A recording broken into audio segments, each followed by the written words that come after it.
National social media Patel Prahlad दी। किसी नए काम को शुरू करने से पहले रामचरितमानस की इस चौपाई का जरूर एक बार पाठ करें। वो चौपाई है, प्रवेशी नगर कीजे सब काजा, हृदय राखि कौशलपुर राजा। बिहार चुनाव के साथ अगर शुरुआत करें तो क्या नजर आ रहा है बिहार में? ये नीतीश कुमार जी की कुंडली है, ये तेजस्वी यादव जी की कुंडली है। कहीं ना कहीं जो चुनाव है बिहार का वो इन्हीं के इर्द गिर्द है। नीतीश कुमार अपना ये लास्ट इलेक्शन लड़ रहे हैं। अगला नाम तो आपने खुद ही कहा कि वहाँ तो तेजस्वी यादव का ही है। तेजस्वी यादव के साथ दो चीजें एक साथ चल रही हैं, राजयोग राजरोग। तो उनकी जेल यात्रा का योग भी चल रहा है। ममता दीदी की कुंडली क्या उतनी स्ट्रांग है? ममता बनर्जी की कुंडली को देख के मैं बोल रहा हूँ, ममता बनर्जी अपना लास्ट इलेक्शन लड़ रही है। ममता बनर्जी बंगाल में रिपीट नहीं होंगी, बंगाल में बीजेपी सत्ता में आएगी। पिछली बार की भविष्यवाणी के ऊपर आप अभी भी टिके हुए हैं कि मोदी जी नहीं अपना कार्यकाल पूरा कर पाएंगे? मोदी जी की कुंडली में भी कहीं ना कहीं खत्म होती हुई दिख रही है आने वाले टाइम में।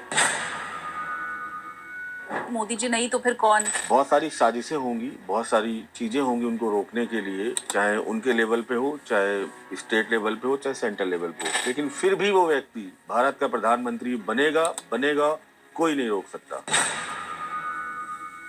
रेखा गुप्ता के कार्यकाल के बारे में भी बताइए। देखिए, रेखा गुप्ता जी की हमारे पास कुंडली नहीं है। क्लियर प्रेडिक्शन है, without any doubt, Rekha Gupta Delhi में अपने 5 साल का कार्यकाल पूरा नहीं कर पाएंगी। डोनाल्ड ट्रंप बनेंगे प्रेसिडेंट, ये शायद बहुत से लोगों ने कहा होगा, लेकिन उनके बनते ही उथल पुथल हो जाएगा, ये कहने वाले आप अकेले थे अंकित जी। तो अब आपने वापस से देखी है डोनाल्ड ट्रंप की कुंडली, आगे क्या बता रही है? उन पे लगातार काम कर रहा हूँ। डोनाल्ड ट्रंप की जो कुंडली है, अपने इसी टेन्योर में एक बार फिर से वो महाभियोग का सामना करेंगे। दूसरा बड़ा नेता जिसके बारे में हर कोई समझना चाहता है, वो फिर हो गए आपके पुतिन साहब। कहीं ना कहीं कोई आत्मघाती हमला होने के चांसेस उन पर है। उनके लिए समय ठीक नहीं है, 2026 खासकर। ये जो अलग अलग तरह के हम वीडियोस देखते हैं सोशल मीडिया के ऊपर कि इससे रातों रात तब्दीली हो जाएगी, अचानक से छप्पर फाड़ पैसा आ जाएगा। आजकल जो भी ट्रेंड चल रहा है, ये आपकी लाइफ बदलने वाले जितने चमत्कारिक लोग हैं, ये कहीं ना कहीं बहरूपीय है, मैं सीधे बोलूंगा। हेलो एवरीवन, चुके हैं take off with SKT. SKT यानी कि मैं ज्योतिषीय भविष्यवाणियां सही साबित हुई हैं। पिछले चुनावों को आप उठाकर देख लीजिए, एग्जिट पोल के ऊपर बड़े सारे सवाल खड़े हुए थे। दिल्ली चुनाव जिस वक्त हुआ था, उस वक्त हमने एक पॉडकास्ट किया था उसके कुछ महीनों पहले, और उसमें जो भविष्यवाणी हुई थी वो बिल्कुल सटीक साबित हुई। तो हमें लगा कि अब जब एक बार फिर से देश में चुनाव है, बिहार में, बंगाल में, तमिलनाडु में, तो क्यों ना उन्हीं को वापस बुलाया जाए जिन्होंने दिल्ली चुनाव की सटीक भविष्यवाणी की थी। डिस्क्रिप्शन में उस पॉडकास्ट का लिंक मैं शेयर कर रही हूं। दिसंबर में अरविंद केजरीवाल की वापसी नहीं होगी। अमेरिका में भी चुनाव थे, उन्होंने ये भी बताया था कि अमेरिका में डोनाल्ड ट्रंप की वापसी होगी, और उनकी वापसी के साथ ही अमेरिका समेत पूरे विश्व में उथल पुथल हो जाएगी। ये दोनों ही बातें तब मानना हर किसी के लिए मुश्किल था, मेरे लिए भी, लेकिन जब भविष्यवाणी सटीक हुई तो हर किसी ने उनकी विद्या को, उनके ज्ञान को जाना भी, माना भी। तो हमें लगा एक बार फिर से क्यों ना वो जो ट्राइड एंड टेस्टेड वाला है उसे ही बुला करके आगे की भविष्यवाणी भी करवा ली जाए। उसमें फिर शंका, किंतु परंतु वाली बात बची ही नहीं रहती है। तो चलिए मिलकर के बोर्डिंग पास देते हैं। मेरे साथ टेक ऑफ विद एसकेटी में आज एक बार फिर से है भारतीय विद्या भवन से ज्योतिष की पढ़ाई करने वाले गोल्ड मेडलिस्ट और ज्योतिष की कई विधाओं को समझने वाले, जानने वाले, जिन्हें पिछली बार भी आप लोगों ने प्यार दिया था, अंकित अग्निहोत्री जी। बहुत स्वागत है सर आपका। नमस्कार मैम, आपका भी बहुत बहुत शुक्रिया, और मेरे सभी ऑडियंस को प्यार भरा मेरा नमस्कार। बहुत बधाई पहले तो आपको, पिछली बार की आपकी जितनी भविष्यवाणियां थी उनमें से ज्यादातर सही हुई। लोग चौंक भी गए जिस समय उन्होंने सुना था, कुछ लोग नाराज भी थे कि आप ऐसा कैसे कह रहे हैं, अरविंद केजरीवाल नहीं लौटेंगे, लेकिन वो आए, तो बहुत बहुत बधाई आपको। Thank you so much ma'am, thank you so much आपका फिर से मुझे यहाँ पर बुलाने के लिए। और कुछ ऑडियंस को फिर से मैं बताना चाहूँगा एस्ट्रोलॉजी के बारे में, इलेक्शंस के बारे में, तो बहुत बहुत शुक्रिया आपका। हम देश के ऊपर भी बात करेंगे, चुनावों पर भी करेंगे, विश्व पर भी करेंगे। बिल्कुल मैम। और नॉर्मल लोगों को भी कुछ मिले बिल्कुल तो मैम, ज्योतिष नॉर्मल लोगों से शुरू होके कहीं ना कहीं हर जगह इम्पैक्ट करती है और सभी के जीवन में इसका प्रभाव होता है। जो वर्ल्ड वाइड घटनाएं होती हैं उसको मंडेन एस्ट्रोलॉजी से कवर करते हैं, जैसे हमने लास्ट टाइम कवर किए थे, इलेक्शंस हुए, कुछ आपकी विश्व स्तर पर जो घटनाएं होती हैं उनको कवर करते हैं। और प्रत्येक व्यक्ति के जीवन में ज्योतिष कहीं ना कहीं काम करती है, क्योंकि ज्योतिष टोटली श्री भगवत गीता पर काम करती है, यानी आपके कर्म सिद्धांत पर। मेरी जो ज्योतिष है खासकर, यहाँ कोई जादू टोना नहीं होता, यहाँ कोई चमत्कार नहीं होता, यहाँ कोई ऐसी रेमेडी नहीं होती कि आप करोड़पति बन जाओगे, ये कर लो ये हो जाएगा, ऐसा कुछ नहीं है।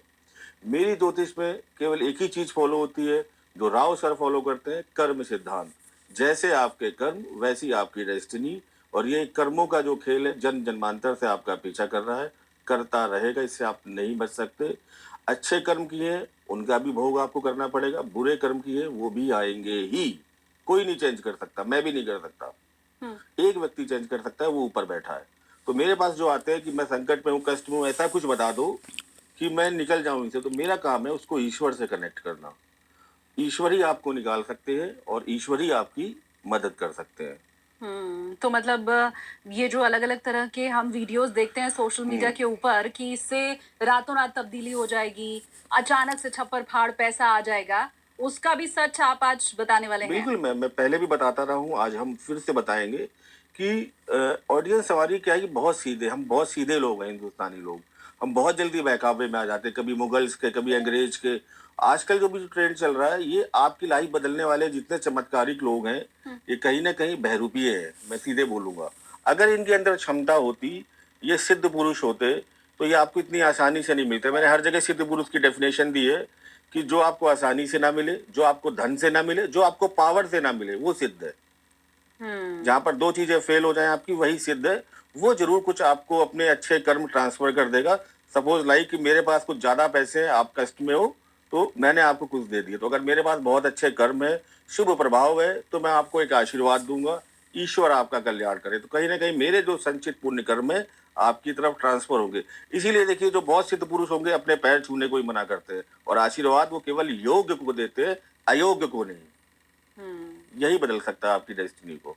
मैं मेरे व्यूवर्स से भी चाहती हूँ कि आप जरा कमेंट करके बताइए कि इस तरह की कोई चमत्कारिक रेमेडी आपने सोशल मीडिया पे देखी हो, उसे आजमाया हो और उससे आपको फायदा भी मिला, करोड़पति आप क्या बन गए, आपके जीवन के सारे कष्ट क्या दूर हो गए, क्या तेज पत्ते पे कुछ लिखने से वैसा ही आपके जीवन में परिवर्तन हो गया, ये प्लीज आप मुझे कमेंट करके बताइए, क्योंकि आज जितनी भ्रांतियां आपकी हैं वो इस पॉडकास्ट के बाद मुझे लगता है दूर होने वाली हैं। आपने रेमेडी की बात की, तो मैं रेमेडी होनी चाहिए, रेमेडीज ऐसी होनी चाहिए जो हमें ईश्वर से कनेक्ट कर सके, जिसमें बहुत ज्यादा आपका कर्म कांड या पाखंड ना हो। इस पॉडकास्ट की शुरुआत या मैं अपने जीवन में कोई अच्छा काम करता हूँ तो एक रेमेडी से करता हूँ। तो जो लोग रेमेडी चाहते हैं, अपने जीवन में कुछ नया शुरू करना चाहते हैं, नया कर रहे हैं, तो रामचरितमानस की इस चौपाई का जरूर एक बार पाठ करें। वो चौपाई है किसी नए काम को शुरू करने से पहले, प्रवसी नगर कीजे सब काजा, हृदय राख कौशलपुर राजा।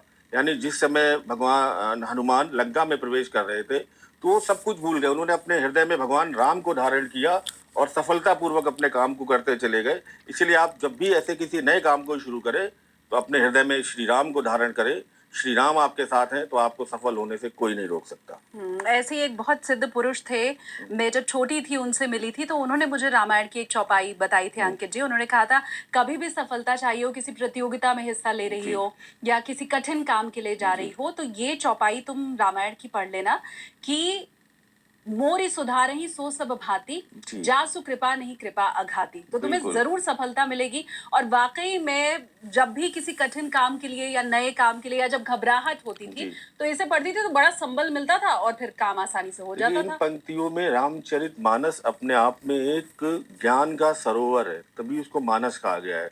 आप जब जब इसमें डुबकी लगाएंगे कुछ ना कुछ लेके ही निकलेंगे, खाली हाथ तो नहीं आएंगे। आज आपके ज्ञान के सागर में हम डुबकी लगाने वाले हैं और हम देखने वाले हैं कि हमें आज क्या मिलता है। तो चुनावों की, क्योंकि मैंने शुरुआत में ही बात कही है, तो बिहार चुनाव के साथ अगर शुरुआत करें तो क्या नजर आ रहा है बिहार में? देखिए, बिहार चुनाव मुझे लग रहा है जल्दी सितंबर अक्टूबर में है। आज हम बैठे हैं, आज की डेट अगर मैं बताना चाहूँ तो बता दूं, आज हम बैठे हैं जुलाई फर्स्ट वीक में, ठीक है। अक्टूबर में चुनाव है। लेकिन देखिए, जो डेस्टिनी वो अपना काम करती है, किसके सर पर ताज सजेगा और किसका सर बिना ताज के होगा। तो यहाँ पर अगर हम दो चेहरे देखें, बहुत ज्यादा नाम आ रहा है। एक नीतीश कुमार क्या रिपीट होंगे, या फिर तेजस्वी यादव उसमें कम दिखाएंगे, जैसे लास्ट इलेक्शन में भी उन्होंने काफी दमखम दिखाया था लेकिन सरकार नहीं बना पाए। तो देखिए, जैसे कि मैं आपको पिछले पॉडकास्ट में बताया था कि मैं मैनुअल कुंडली बनाता हूँ और जो डेटा हमारे पास हो सकता है मैक्सिमम, उसको हमने यहाँ पर कलेक्ट किया है। मैं एक बार दिखाना चाहूंगा।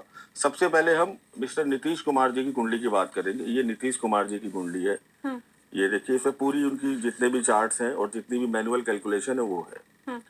ये तेजस्वी यादव जी की कुंडली है। तो अगर हम इलेक्शन पे बात करें तो कहीं ना कहीं जो चुनाव है बिहार का, वो इन्हीं के इर्द गिर्द है।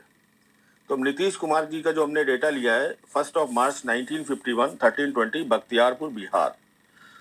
इनके चार्ट्स को, ये टेक्निकल हो जाएगा, मैं पूरा एक्सप्लेन करूंगा, लेकिन यहाँ पर जो दशाएं चल रही हैं, चाहे वो आपकी विष्णोत्तरी दशाएं हो, चर दशा हो, स्थिर दशा हो, मंडूक दशा हो या योगिनी दशाएं हो, ये कहीं ना कहीं नीतीश कुमार के लिए फेवर में नहीं जा रही हैं।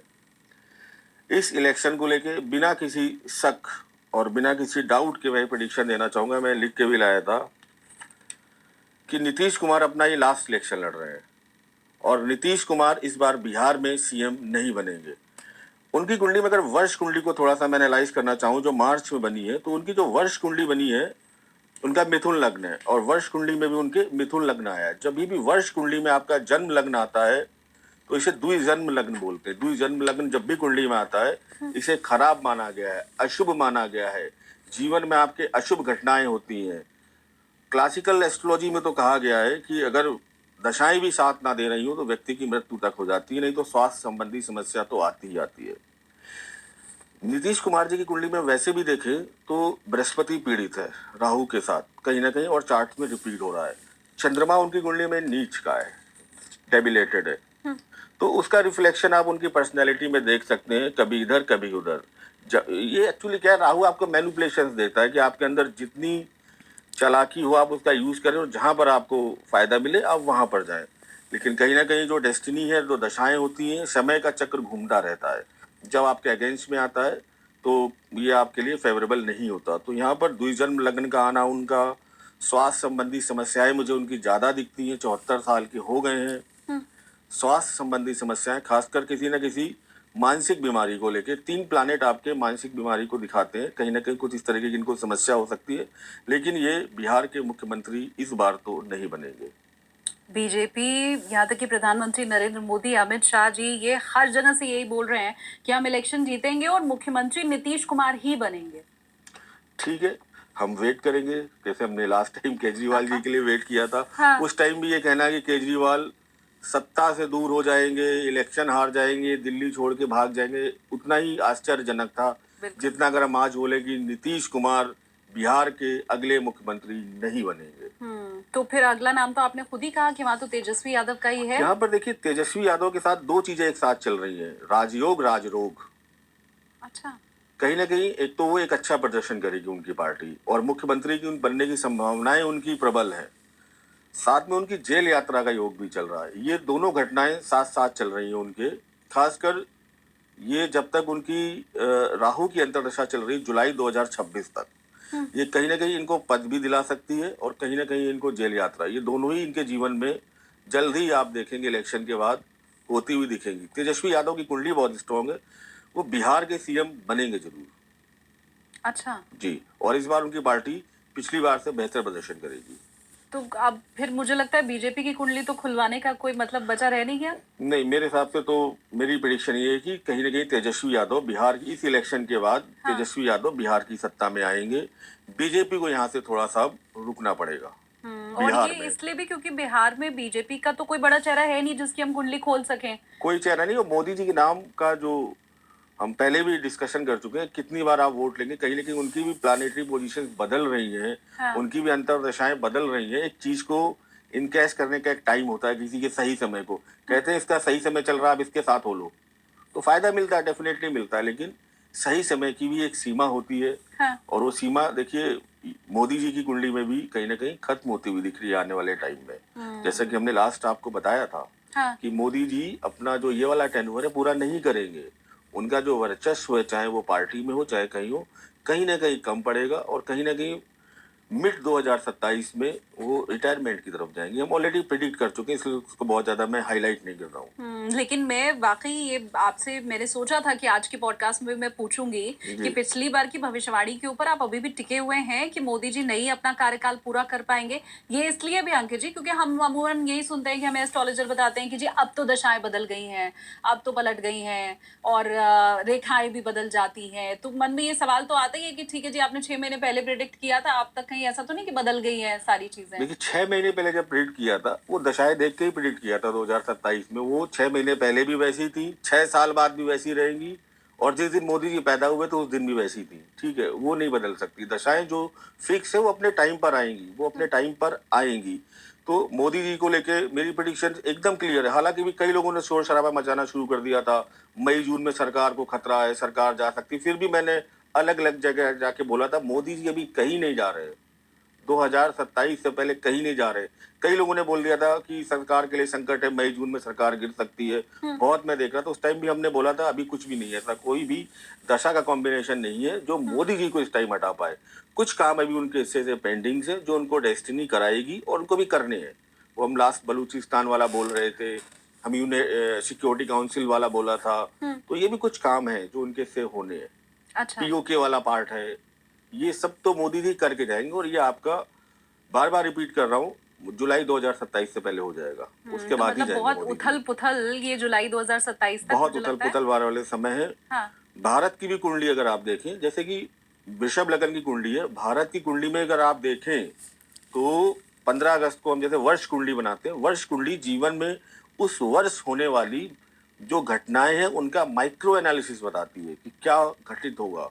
तो दुर्भाग्यवश भारत की वे जो चैत्र शुक्ल प्रतिपदा की हमने कुंडली देखी थी, उसको देखते ही बता दिया गया था कि कोई भयानक आपकी कोई आतंकवादी हमला, आपका युद्ध, आपका कोई प्राकृतिक आपदा है, क्योंकि अष्टम भाव में पंचग्रही योग बना था जो कि परिवर्तन को, आपदाओं को दिखाता है। इसी तरह वर्ष कुंडली जो भारत की आ रही है, ये भी द्विजन्म लग्न लेके आ रही है, वृषभ लगन की ही रिपीट हो रही है। तो ये कहीं ना कहीं फिर 15 अगस्त के बाद से देश में जो स्थितियां हैं बिगड़ती दिखेंगी, देश युद्ध की तरफ जाता हुआ दिखेगा। पाकिस्तान कहीं ना कहीं फिर से कुछ ना कुछ हरकतें करेगा। कहते हैं ना कुत्ते की पूंछ सीधी नहीं हो सकती, वो शांत बैठने वाला नहीं है।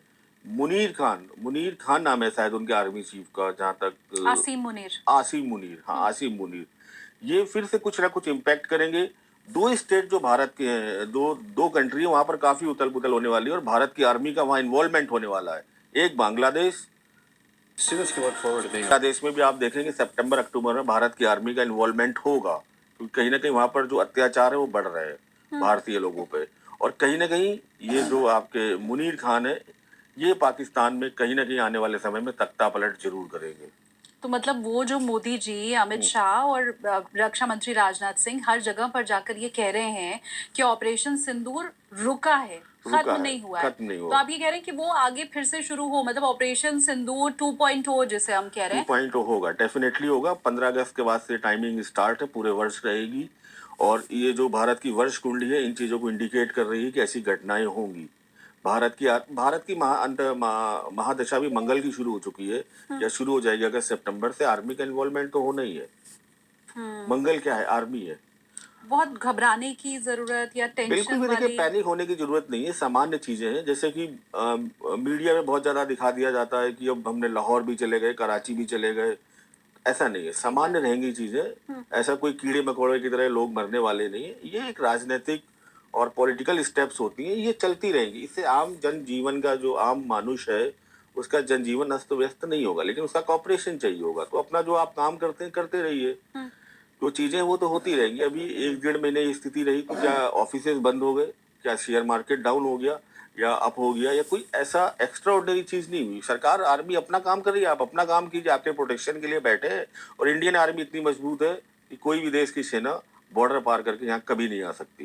ये भारत के साथ आशीष है, भारत की पुण्य भूमि पर ये आशीर्वाद है कि कोई भी विदेशी सेना भारत के बॉर्डर कभी पार नहीं कर पाएगी। बहुत शानदार। तो घबराने की बहुत जरूरत नहीं है। आप बाकी जगह भी शायद ये सुन रहे होंगे कि भारत पाकिस्तान युद्ध एक बार फिर से हो सकता है। सेना अपना काम करेगी, हमें अपना काम करना है। बिहार चुनाव मुझे लगता है आपने जिस ढंग से बताया वो पिछली बार की मुझे तो कॉपी होता हुआ दिख रहा है। सिर्फ ये है कि नीतीश कुमार नहीं बनेंगे मुख्यमंत्री। जी बिल्कुल नहीं तेजस्वी बनेंगे। यादव सबसे बड़ी पार्टी पिछली बार थे, इस बार भी मुख्यमंत्री बनेंगे तो हो ही जाएंगे। बिल्कुल। दूसरे नंबर पर बीजेपी थी, तीसरे नंबर पर थे नीतीश कुमार। जी। अब बिहार हम छोड़ के हम्म।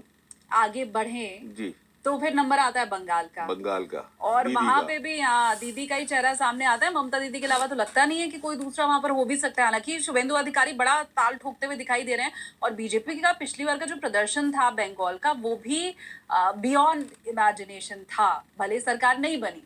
तो क्या इस बार सैकड़ा पार करेगी बीजेपी? बिल्कुल। और ममता दीदी की कुंडली क्या उतनी स्ट्रांग है लास्ट टाइम के इलेक्शन जैसी? जी श्योर, हम ममता जी की भी कुंडली लाए हैं। एक बार फिर से बहुत मेहनत किया आपने अंकित जी, सारी देखिए कुंडलियां। एक्चुअली क्या है कि मैं सॉफ्टवेयर रिलेटेड कुंडली मानता नहीं हूँ। हमने बड़ी मेहनत से, आपने बनारस में सुना होगा कि पंचांग वो लोग प्रिजर्व करके रखते हैं, पुराने 50 साल 60 साल के। हाँ। तो बड़ी मेहनत से मैंने उनके साथ टाई अप करके, हालांकि वो लोग देते नहीं है, उन्होंने मुझे अपने पंचांग और शेयर किए, जिनसे कि हम पिछले 1950 से लेके किसी भी आगे की ईयर की हम कुंडली विदाउट सॉफ्टवेयर बना सकते हैं। मेरा पहले भी यही रहा है कि जो व्यक्ति कुंडली बना नहीं सकता, जिसको मैथमेटिक्स का अनुभव नहीं है, उसको प्रेडिक्शन तो आती नहीं होगी।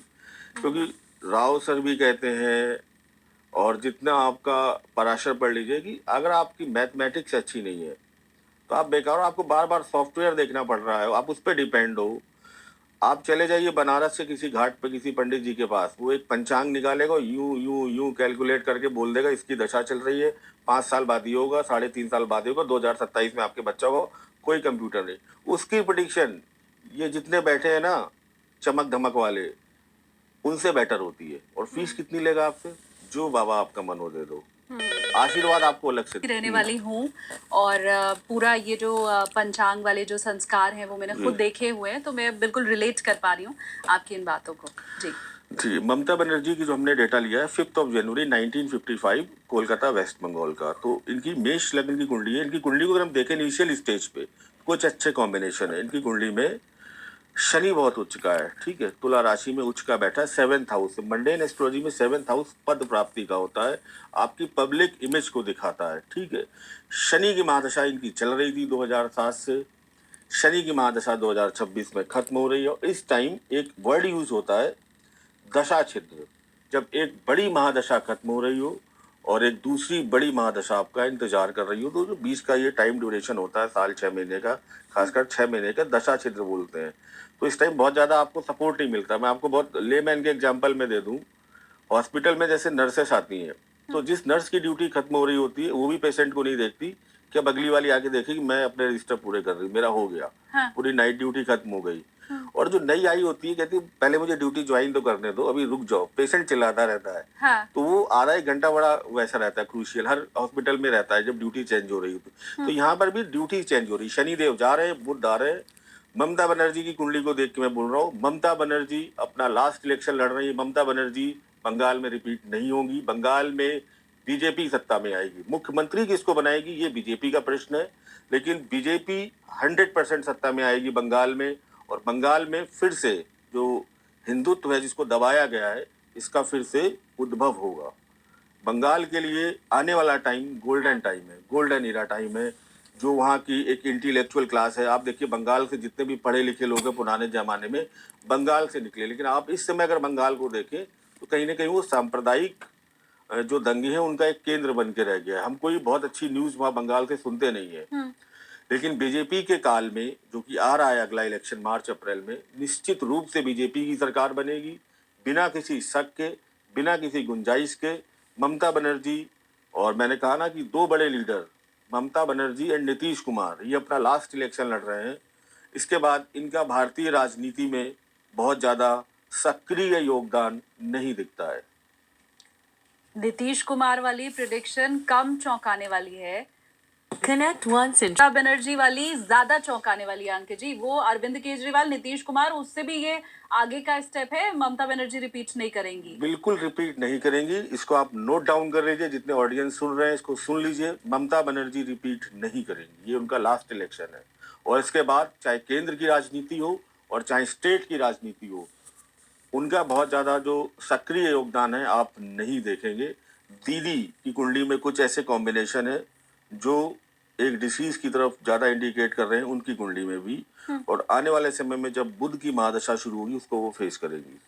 मुझे उसको लगता मैं है क्लोज नहीं कर सकता। हाँ हाँ ठीक है मुझे लगता है हमें से ज्यादातर लोग इस बात से तो इत्तेफाक रखते हैं कि नीतीश कुमार मुख्यमंत्री बन सकते हैं। उनका पिछला प्रदर्शन भी ऐसा ही था और अभी की उनकी जो पॉपुलैरिटी है बिहार के अंदर वो भी ये दिखा रही है कि नीतीश कुमार का बड़ा अच्छा खासा वर्चस्व है।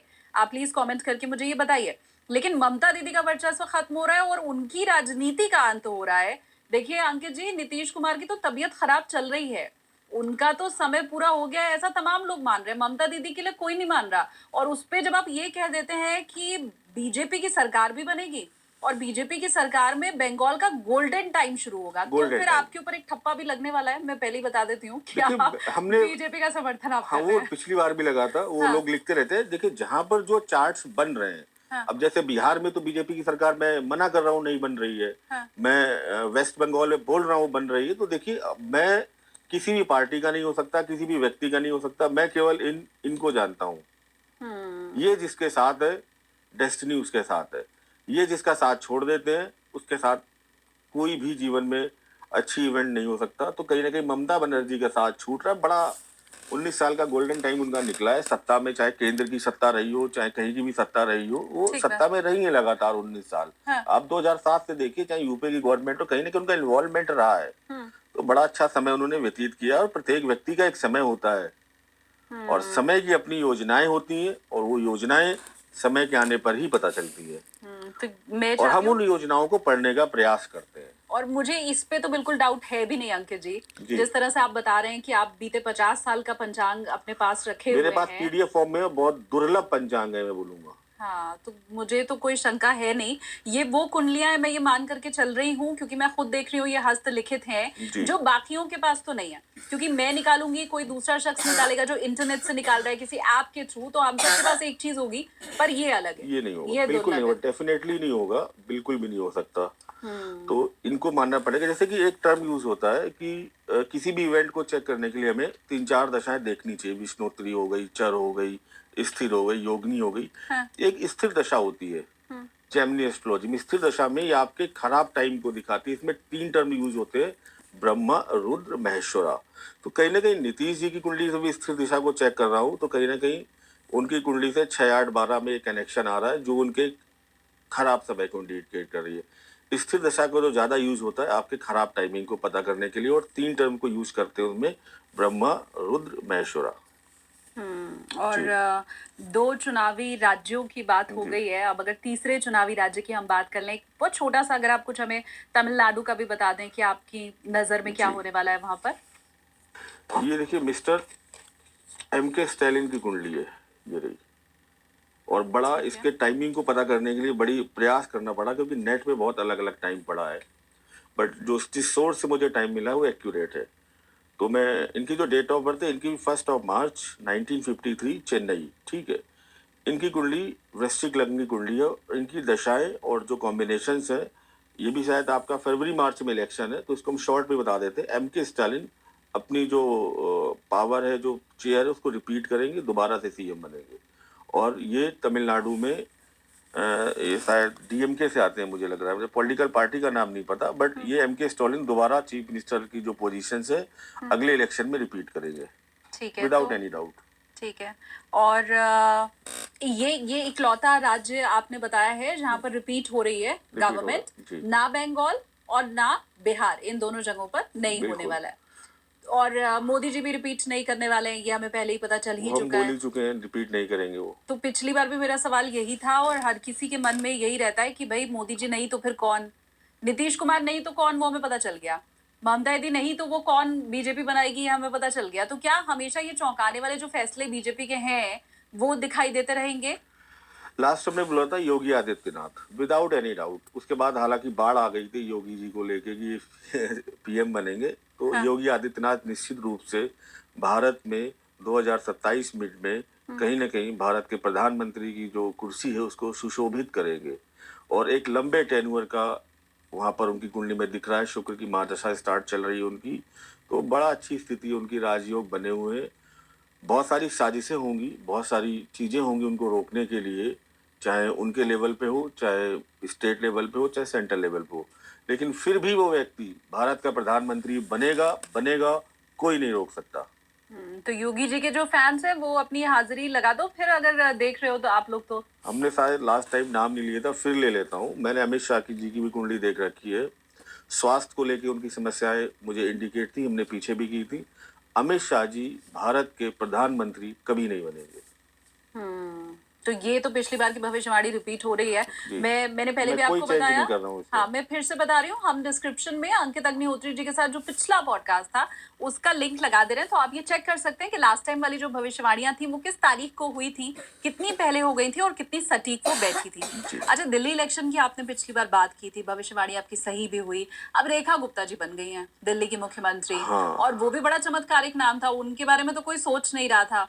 तो जैसे ये मोदी जी के कार्यकाल के बारे में आपने बता दिया, ममता दीदी का आखिरी कार्यकाल, नीतीश कुमार का आखिरी कार्यकाल, तो ये रेखा गुप्ता के कार्यकाल के बारे में भी बताइए। देखिए, रेखा गुप्ता जी की हमारे पास कुंडली नहीं है, लेकिन फिर भी हम एक शपथ ग्रहण की जो कुंडली बनाते हैं, जिसको पंचनाड़ी चक्र या सिंहासन चक्र बोलते हैं, उसमें 5 आपकी स्टेप्स होती हैं। उन स्टेप्स के आधार पर हम देखते हैं कि जो चंद्रमा है किस नाड़ी में गया है और आपकी कुंडली कैसी है, नवांश कुंडली कैसी है। तो इनिशियल स्टेज पे चंद्रमा को कहा गया है किसी भी कुंडली के लिए बीज यानी सीड। अगर चंद्रमा ही खराब कंडीशन में हो गया तो आगे कुंडली देखने की बहुत ज्यादा आवश्यकता नहीं है। वैसे प्रेडिक्शन में कहा जाता है कि चंद्रमा आपका बीज है, आपकी जो नवांश कुंडली है वो फूल है, और लग्न फल है, और जो भाव है उसका स्वाद है, एक फ्रूट की तरह। तो जिसने भी बनाई उसने एक बहुत कॉमन रूल फॉलो किया है। जो जिस 12:28 पे शपथ ले रही थी, मैंने वो टाइम नोट किया था, और वो शायद 20 फरवरी का दिन था। 12:28 वो शपथ ले रही थी। तो उस टाइम जो कुंडली बनी थी, वो कुंडली में वृषभ लगन उदय हो रहा था। वृषभ लगन उदय हो रहा था। देखिए, नॉर्मल जो प्रेडिक्शन होनी चाहिए कि शीर्षोदय लग्न हो, यानी 5, 6, 7, 8, 3, 11 इस नंबर से राशि उदय हो तो ज्यादा अच्छा माना जाता है। दूसरा, वहां पर केवल एक चीज को फिट किया गया कि फर्स्ट या केंद्र हाउस में गुरु को बैठा दीजिए तो आपकी कुंडली एकदम ठीक हो गई। लेकिन वहां पर चंद्रमा नीच का है, बीज यानी सीड ही खराब हो गया है, सूर्य कहीं ना कहीं शनि से पीड़ित है। वहां पर गुरु बैठा जरूर लगन में उनकी शपथ ग्रहण कुंडली में, लेकिन वो अष्टमेश होके बैठा है, जो आपको चुनौतियां दिलाता है, जो आपको कहीं ना कहीं अचानक परिवर्तन को दिखाता है। क्लियर प्रेडिक्शन है, without any doubt, Rekha Gupta Delhi में अपने 5 साल का कार्यकाल पूरा नहीं कर पाएंगी। गलत टाइम उन्होंने लिया है शपथ। जो शपथ ग्रहण की कुंडली है उससे क्लियर इंडिकेशन है कि अगले दिल्ली चुनाव से पहले कोई ना कोई और व्यक्ति वहां पर मुख्यमंत्री होगा। रेखा गुप्ता अपना 5 साल का कार्यकाल दिल्ली में ऐसे सीएम नहीं पूरा कर पाएंगी। ये पॉडकास्ट जब से शुरू किया है तब से अभी तक आप चौंकाने वाली बातें ही बताते चले जा रहे आपने हैं। लास्ट टाइम भी ये बोल रहा था क्या? ठीक बात, मैं खुद मानने को तैयार नहीं थी पिछली बार कि अरविंद केजरीवाल जी रिपीट नहीं कर रहे हैं, क्योंकि दिसंबर में जब हमारी बात हुई थी उस समय गजब की पॉपुलैरिटी थी उनकी, और बीजेपी के बारे में तो हम सोच भी नहीं सकते थे। तो मुझे इस बार भी ऐसे ही लग रहा है पिछली बार के जैसे। बीजेपी में केवल नेतृत्व परिवर्तन होगा। मैं एकदम क्लियर कर दूं, बीजेपी की सरकार नहीं गिरेगी, ये कोई और पार्टी आके सरकार नहीं बनाएगी। यहाँ पर कहीं ना कहीं रेखा गुप्ता का फेस चेंज किया जाएगा और बीजेपी